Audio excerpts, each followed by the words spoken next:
menurut saya menyadarkan masyarakat pentingnya menurunkan perubahan iklim atau menghentikan perubahan iklim, yaitu bagi kebanyakan orang seringkali tidak jelas perubahan seperti apa yang sebenarnya perlu dibuat untuk mengatasi masalah lingkungan. Selain mengatasi masalah lingkungan, selain itu, ide-ide yang disajikan dapat tampak se-ekstrim bagi sebagian orang. Hal ini terlepas dari kenyataan bahwa banyak pakar sepakat untuk benar-benar mengatasi perubahan iklim. Fokusnya perlu diarahkan pada sistem perubahan kapitalis agar lebih ramah lingkungan. Perubahan sistem dapat terdengar menakutkan, tapi karena sistem saat ini mendorong ketidakadilan sosial dan perubahan lingkungan, pendekatan baru untuk mengatasi keduanya tentu dibutuhkan. Berikut ini adalah beberapa saran untuk membantu membangun sistem baru yang juga bertujuan untuk meningkatkan kehidupan masyarakat dalam prosesnya. Yang pertama, kurangi fokus pada pertumbuhan ekonomi. Kenyataan bahwa produk domestik bruto atau PDB adalah ukuran yang baik untuk kemajuan suatu negara telah sering ditantang. Untuk mencapai pertumbuhan lebih besar, kita mengkonsumsi lebih banyak produk yang membutuhkan bahan baku dan energi untuk produksinya, dan seringkali menghasilkan limbah yang berlebihan ketika dibuang. Oleh karena itu, meningkatkan pertumbuhan ekonomi mendorong penggunaan sumber daya langka yang boros. Meraih pertumbuhan ekonomi bukan hal buruk, tapi halnya berfokus pada pertumbuhan yang menjadikan buruk hal tersebut mencegah penerapan banyak strategi penting lainnya.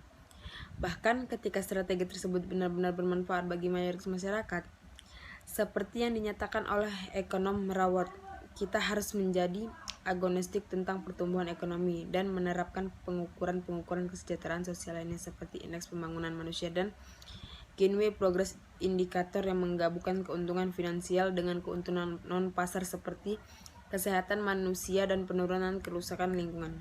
Kedua, pajak lebih tinggi dan transportasi bersubsidi. Peningkatan pajak secara bertahap, misalnya pada bahan bakar, tanpa alternatif tidak banyak mengubah perilaku. Malahan hal itu hanya menambah beban finansial bagi mereka yang kurang mampu. Ini menjadi salah satu faktor di balik protes atau rompi kuning yang baru-baru ini terjadi di Prancis. Untuk mencapai perubahan yang cepat dan adil dalam perilaku konsumen, perlu ada kenaikan pajak yang besar pada produk yang paling merusak lingkungan untuk mengubah dari barang sehari-hari menjadi barang mewah. Barang-barang tersebut termasuk perjalanan udara, bahan bakar fosil, dan daging merah.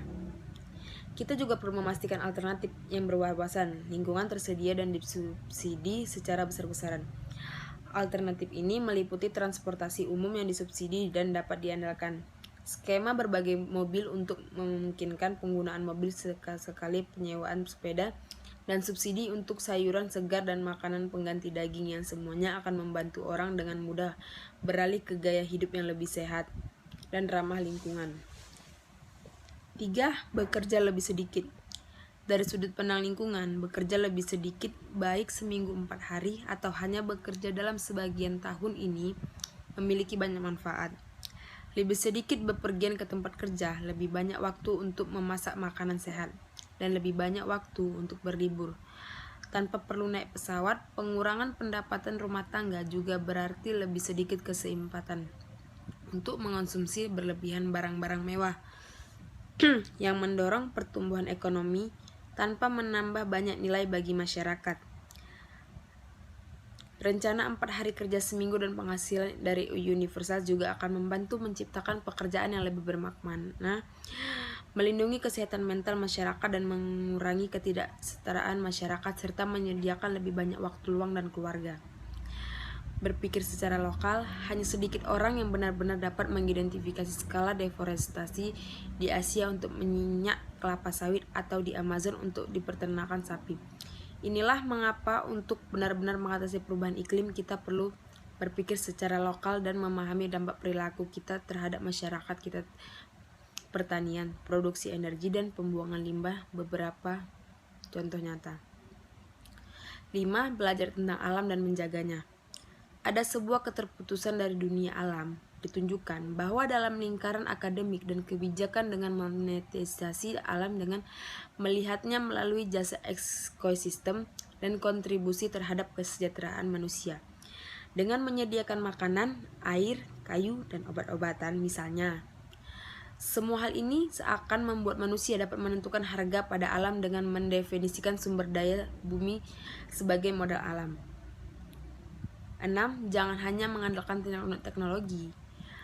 Kemajuan teknologi seperti energi terbarukan, kendaraan listrik, dan kota pintar adalah langkah penting untuk mengurangi emisi karbon kita. Akan tetapi, hal-hal ini bukan solusi tunggal untuk mengatasi perubahan iklim. Memproduksikan baterai lithium ion, panel surya, dan turbin memiliki biaya lingkungan juga. Dan dengan cara yang sama, mengubah mobil Anda menjadi kendaraan listrik cenderung menghasilkan jejak karbon jangka pendek yang lebih besar dibandingkan dengan menjalankan mobil Anda saat ini. Inilah sebabnya mengapa kemajuan teknologi harus digunakan bersamaan dengan perubahan gaya hidup jika kita ingin mengubah masyarakat kita dengan cara adil secara lingkungan dan sosial.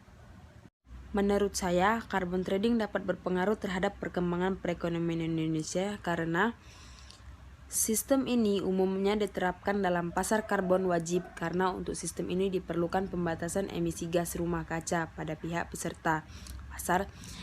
Bisa ditingkatkan instalasi ataupun organisasi yang sulit dipertahankan bila pasar bersifat sukarela. Dalam sistem ini, setiap peserta pasar yang dapat berupa organisasi, perusahaan, bahkan negara diberikan kewajiban dalam pengurangan atau pembatasan emisi karbon yang disebut cap Inggris, sumbat topi tutup. Umumnya, cap diterapkan dalam bentuk pengalokasian jatah atau kuota emisi bagi para peserta pasar yang dilakukan di awal periode. Di akhir periode, para peserta harus menyetor surrender atau unit kuota kepada lembaga yang ditentukan sejumlah emisi aktual yang telah mereka lepaskan. Peserta yang melewati capnya dapat membeli tambahan unit kuota dari mereka yang kuotanya tidak terpakai sehingga terjadilah perdagangan karbon.